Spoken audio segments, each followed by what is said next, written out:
mas-uuliyiinta wakaalada biyaha Hargeysa ayaa xil Rosaaka ku soo bandhigay halkan waa barxadda weyn hore ee isla xarunta wakaalada biyuhu ku leedahay gudaha Hargeysa qalabkan cusub ee casriga oo isugu jira bamamka biyaha soo tuuraya sidoo kale ijiino cusub kuwaas oo qayb ka qaadan doona sii xoojinta qorshihii hore ee magaalada Hargeysa biyaha ku heli jirtay bedeli doona ijiinadii hore iyo sidoo kale bamamkii daalay ee biyaha soo tuuraya deegaanka Geed Deeble oo sanado fara badan tamarinayay waxaana bilowga raba warfidiyeenka faahfaahin dheeriye ka siiyay qalabkan qaabka ay u shaqayn doonaan iyo sidoo kale ka wakaaladaan sida ay ugu suura gashay in gudaha dalka ay keenaan maaraya ku-xigeenka wakaalada biyaha Hargeysa Cismaan Cabdilaahi Hirad agaasime xigeenka biyo soo saarka ee wakaalada biyaha Sayid Cabdi Jimcaale iyo sidoo kale injineer Khaliif oo dhamaantood ka mid ah mas'uuliyiinta wakaalada biyaha Hargeysa waxaanu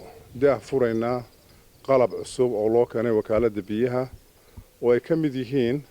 bamamka biyaha soo riixa iyo injiin qalabkani maaha kii ugu horeeyay loo keeno wakaalada isla sanadkan gudihiisa dhammaan bamamkii hore 7 ka mid ah waa la bedelay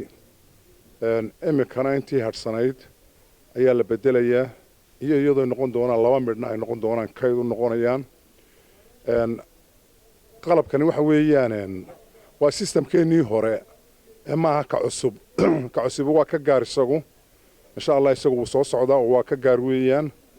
oo uu ka awood badan yahay kan hore systemkeen hore uu ka awood badan yahay marka waxa in si rasmi ah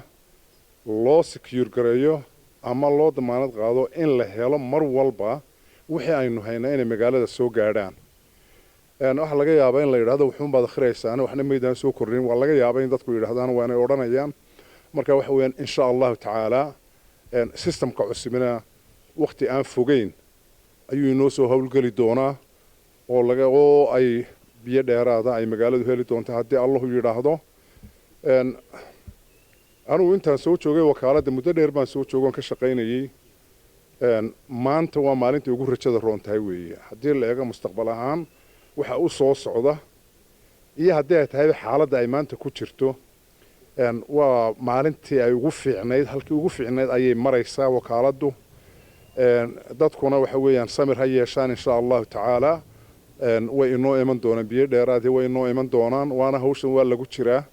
maaha hawshan hawl dhib yar maaha inta waa la wadaa inta waa la shaqaynaya marna